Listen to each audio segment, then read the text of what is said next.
Allred, I'll be making a statement. After I make it, Charlotte Laws will be making a statement. Then Amy Powell will be making a statement. And then Danielle. Okay. Today we have filed another lawsuit against gynecologist Dr. George Tyndall and USC on behalf of 14 more alleged victims of Dr. Tyndall and USC.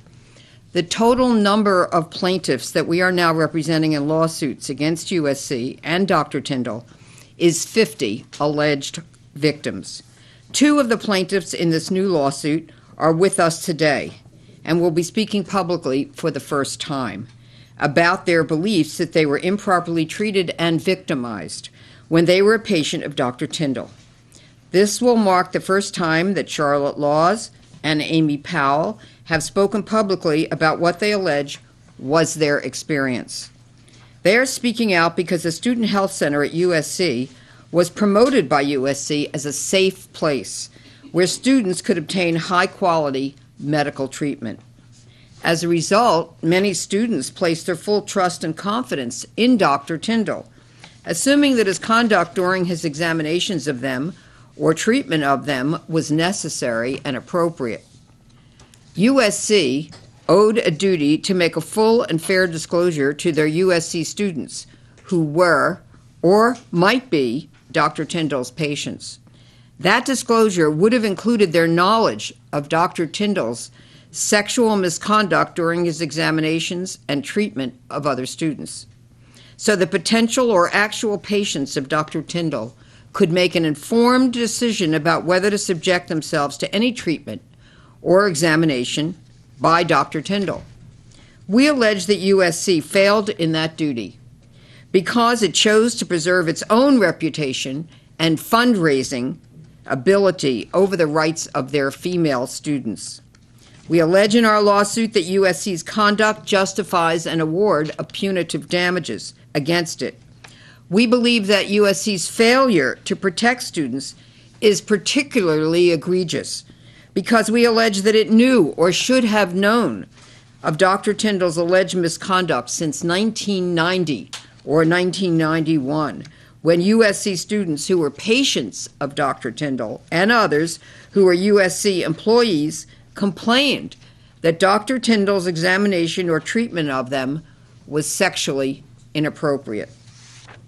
Despite these complaints, USC failed to protect students from Dr. Tyndall and instead concealed the fact that they had received complaints about him. Last week, a federal class action lawsuit filed by another firm was tentatively settled with USC. Our clients are not required to participate in that class action settlement, and they will not participate in it because we believe that the settlement is grossly inadequate compensation for the emotional distress which has been suffered by many students who were subjected to Dr. Tyndall's inappropriate conduct and mistreatment. Further, we believe that USC, not just their insurance carriers, should bear the financial consequences for their alleged failure to act to properly remove or discipline Dr. Tyndall when complaints were initially made. Finally, we believe that our 50 clients in our lawsuit deserve the truth, as well as compensation for what they suffered. We demand and are entitled through our lawsuit to see USC's records to determine what USC knew and when they knew it. We demand accountability from USC so that what happened to our clients never happens again. Daniela Mohazab, who is the first of our 50 clients in our lawsuit and who has been a student leader of many of the USC students who were victims, is here with us today to explain why she plans to continue her campaign for justice for the USC victims. We are proud to represent her and all of our USC clients. We will assist them in obtaining the justice and accountability that each of them deserve. And this is a copy of our lawsuit that we did file this morning. So that's for an additional 14 plaintiffs, and the total that we represent at this time in these 3 lawsuits is 50 plaintiffs. All right, so thank you. And now we present Charlotte, who will read her statement. Let's move over just a wee bit to the left, that way. Thank you. Okay, that's good. Is that all right? Yes. Whoops. Thank you. I attended USC in the 1980s when obtaining my first master's degree. Then I went back to school in the 1990s for a second master's degree and a PhD. I received my doctorate in 2000. The USC Health Center was my medical provider while at the school, and Dr. George Tyndall was the school's gynecologist. I saw him, by my recollection, 3 to 6 times in the 1990s. I had no choice but to go to him for wellness exams and other issues because I could not afford to see a doctor outside of campus. USC's semester fee for healthcare services was reasonable and affordable. I remember being in the exam room with Dr. Tyndall. I was on the table and fully nude under a scanty robe. I remember seeing him stand to the left of my feet and speaking with me. I remember his casual attitude and that he treated me as if I was his buddy or a close friend. I thought this was odd because I did not know him, but I figured maybe this was his way of relaxing patients. I remember that he then complimented me on my looks, behavior which again seemed odd as well as unprofessional.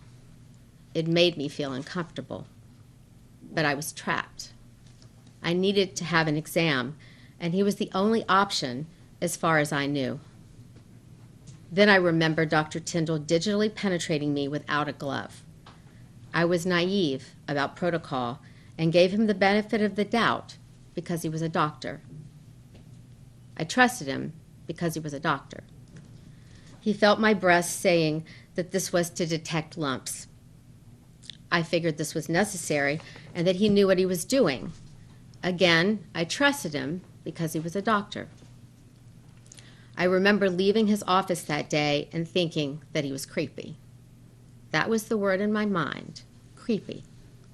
But again, I had no choice but see him for annual exams and other gynecological issues while at the school. After I graduated from USC, I specifically sought out a female doctor because I had a distrust of male gynecologists. Dr. Tyndall had given me a complex. I thought maybe all male doctors were creepy. Recently, I saw articles in online newspapers about Dr. Tyndall's inappropriate behavior. I was disgusted and realized that my instinct back then had been right. Dr. Tyndall had been acting inappropriately.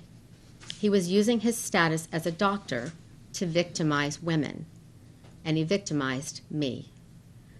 I also learned that USC had received complaints about Dr. Tyndall years ago and did not act on them. I was surprised because USC is a good school. I hope USC will make things right for the many victims of Dr. Tyndall. Thank you, Charlotte. I think we'll just scoot down. Let's go all the way. Okay.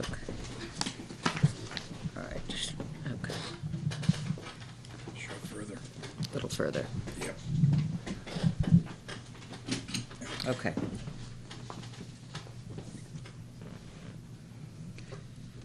On August 20th, 2013, I had a medical appointment with Dr. George Tyndall in the OBGYN department at the University of Southern California Engelman Student Health Center. Dr. Tyndall instructed me to come into his office for my appointment. When I sat down, Dr. Tyndall asked me what I was studying. I answered his questions about my studies. Dr. Tyndall then replied, "Men don't like women who are smarter than them. They don't like a woman who has more education." A female nurse appeared with what seemed to be medical charts in the doorway. The nurse gave me a wide-eyed look, and I returned this look with my own wide-eyed stare. Dr. Tyndall then gave explicit details regarding sexual intercourse and his belief in male preference to be in control, on top. Then Dr. Tyndall stated, "What you don't seem to understand is that men need to be able to do whatever they need to do, and you need to allow them. You are just along for the ride. They are in control. Remember that. Women from the Philippines know how to submit. I go there often." During this segment of his dialogue, Dr. Tyndall pointed at pictures of women that appeared to be of Filipino descent that were hanging on the wall to the right-hand side of his office. I was concerned about a possible life-threatening medication interaction and asked Dr. Tyndall the specific questions I had already outlined in my mind for this consultation. He answered my questions, and this doctor-patient interaction was concluded. While I was walking to the appointment desk to retrieve a printout, I came across Dr. Tyndall's nurse again. I made a comment to her about his conduct, and she replied, "I've heard that before. You're not the only one." Thank you. That was Amy Powell. Let's go down that way. Thank you. Okay. Yeah, we change seats there.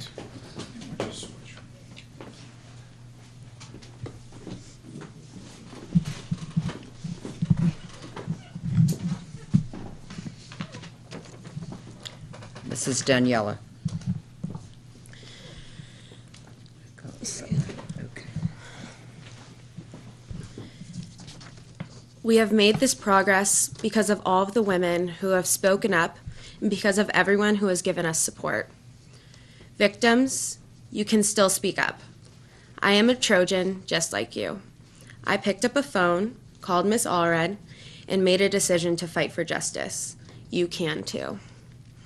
The $215 million settlement is a mockery to each of Dr. Tyndall's victims. USC can do more. USC, do more. Prove that you understand the pain we now incur. Understand us. USC, you need to hold yourself accountable. Be true to everyone. Make amends to the victims, your students and alumni. USC's 2018 strategic plan has 4 pillars: values, people, impact, and transformation. Under transformation, USC writes, transformation. Audacity has been a defining characteristic of USC. As we reinvent the future, we will simultaneously reinvent ourselves. End quote. It is 2018. USC, push forward with this transformation. Be accountable for your actions and oversight. Thank you. And now we'll be happy to take any questions. And I'd also like to introduce, this is Dolores Leal, who is my partner, who's working hard on this lawsuit, and my law partner, Michael Morocco. Do you believe there are still other women that are yet to come forward? Yes, we know that there are still other women who are yet to come forward. Do you have an idea of how many? And I want to repeat that the settlement or the tentative settlement of the class action lawsuit does not prevent others from coming forward and filing lawsuits, as Charlotte and Amy have, and our other 12 clients today have done. So I don't know how many more, but I know that they are located in other parts of the country and sometimes in other parts of the world. So they're still contacting me, and I'm sure they're still contacting other attorneys as well. Gloria, can you talk about the different lawsuits and how your lawsuits would interact with the federal lawsuit, if at all? Well, we're not part of that federal class action lawsuit, and therefore we are proceeding with this third lawsuit. The second one was an amendment of the first one and added more plaintiffs. So we are proceeding with it. And in fact, we are being contacted by some individuals who are part of the class action who wish to opt out of it and who wish to retain us to proceed to file their individual lawsuits, because we have filed our lawsuits as individual lawsuits in state court, in the LA County Superior Court. So we plan to proceed. This very well may be not the last lawsuit that we file or that anybody files. A question about the coverage for your health care, and Dr. Laws, I think this would go to what you were saying. Beyond your tuition, were you paying something separately for your health care? So it wasn't just something that was a part of what you're already paying. Can you just explain that to me? Yeah, can you change places with her? Thank you.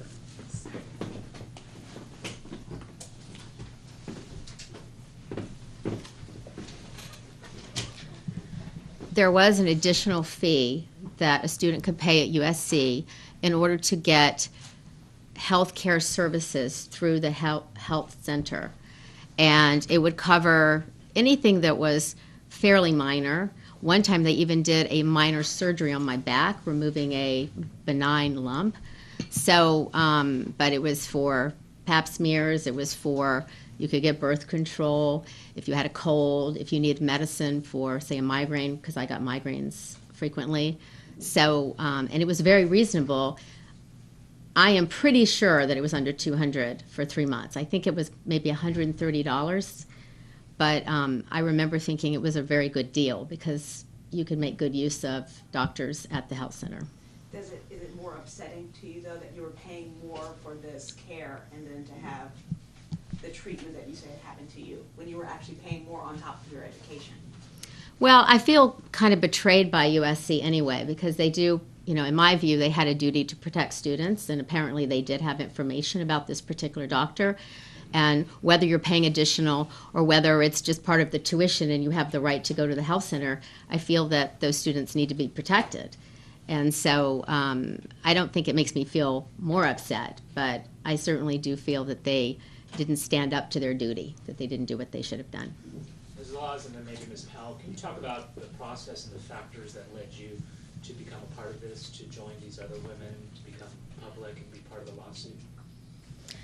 I saw an article about this doctor probably about a month ago, and I recognized him and I realized I had been his patient. I didn't really research it very far. I understood there was some kind of a class action suit, and I've only been part of class action suits when, for example, an attorney sends you a letter saying we're suing your credit card company, and then you get 32 cents in the mail. And I thought, I don't know that I really want to spend my time going through that for 32 cents, which was in my mind.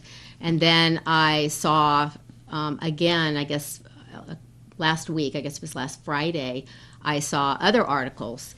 I saw a lot of articles actually on Google News, and started reading more about it and realized that, you know, the extent of my victimization and the fact that I really, you know, need to be part of this and I really need to speak out. It's not good to be quiet. I mean, this is the Me Too movement. This is, you know, it's time to speak out and not be in the shadows. And so I contacted Gloria's office, and I was asked if I wanted to remain anonymous, and I thought, no, I really do need to use my real name and stand up for all the victims and speak out.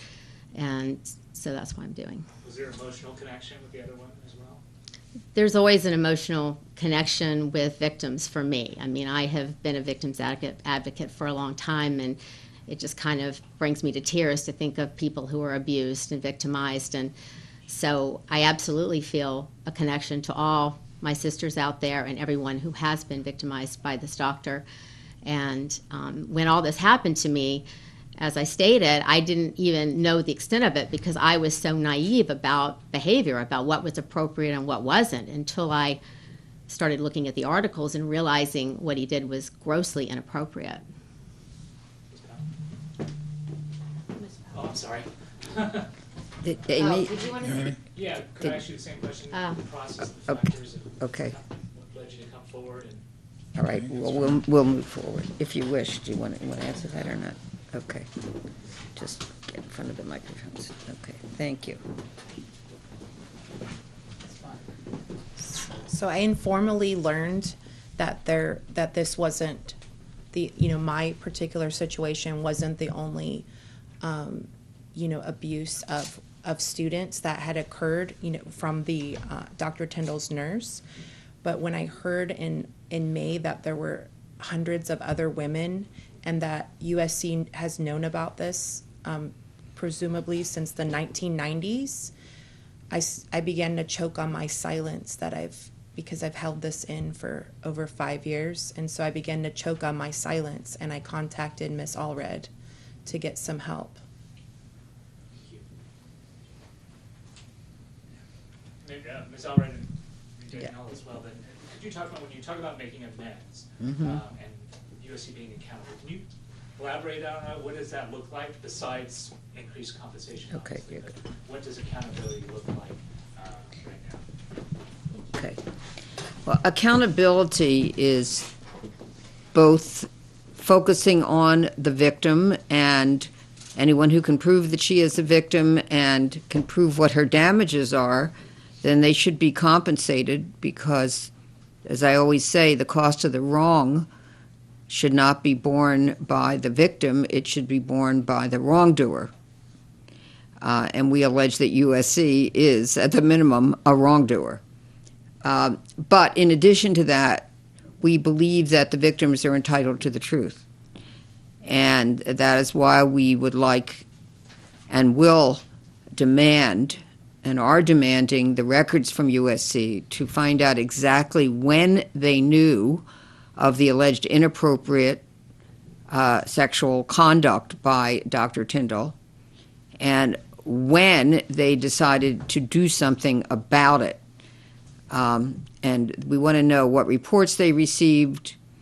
They have said that there was a problem in their chain, in their reporting chain. We want to know when they discovered it. We want to know who reported to them. We want to know why they did not act earlier. We have lots of questions, and we want the answers.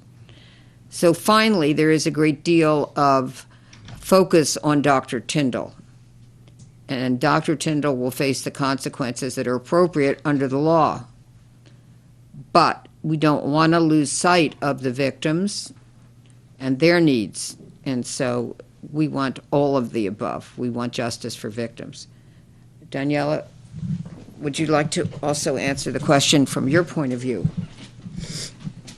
So one of the points that Ms. Allred just discussed is that we want to know where in this timeline of 30 years, allegedly, who knew what was going on and when, and who they said anything to.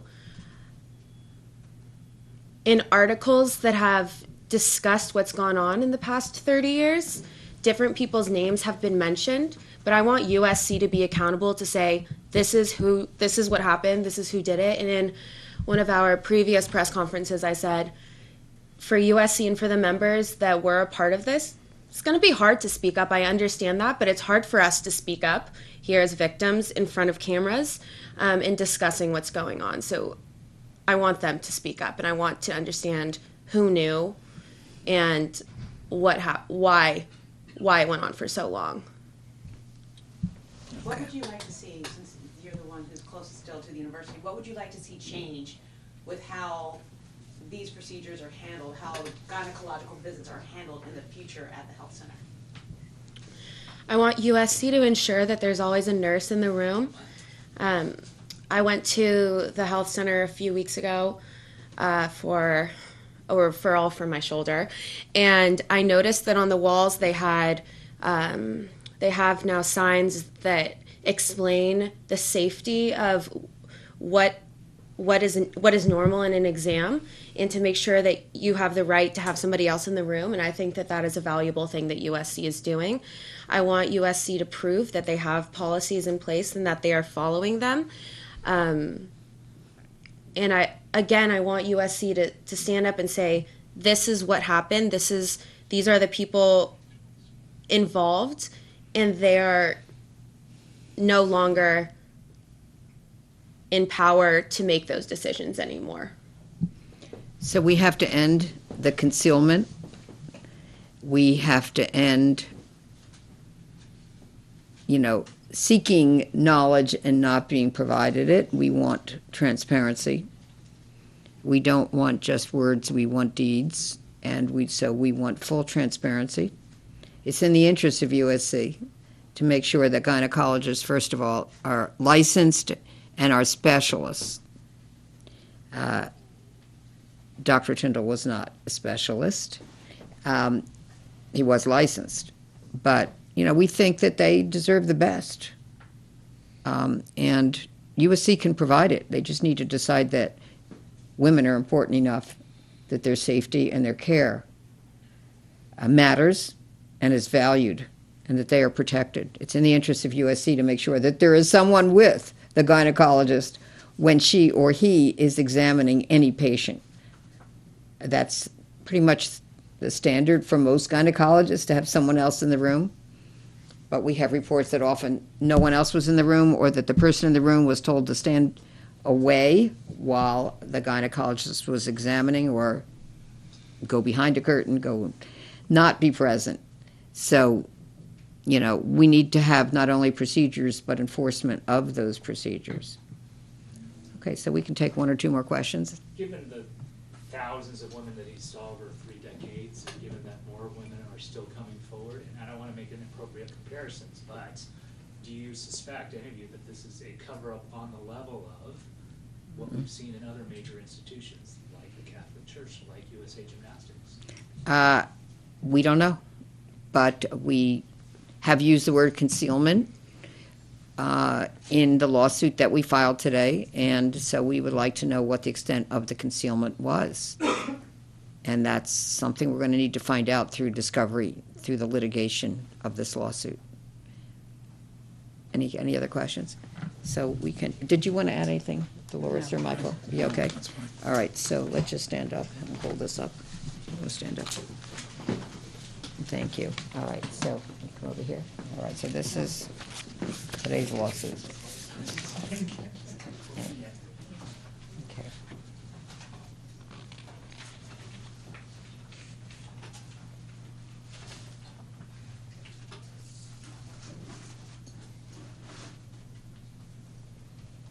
Okay.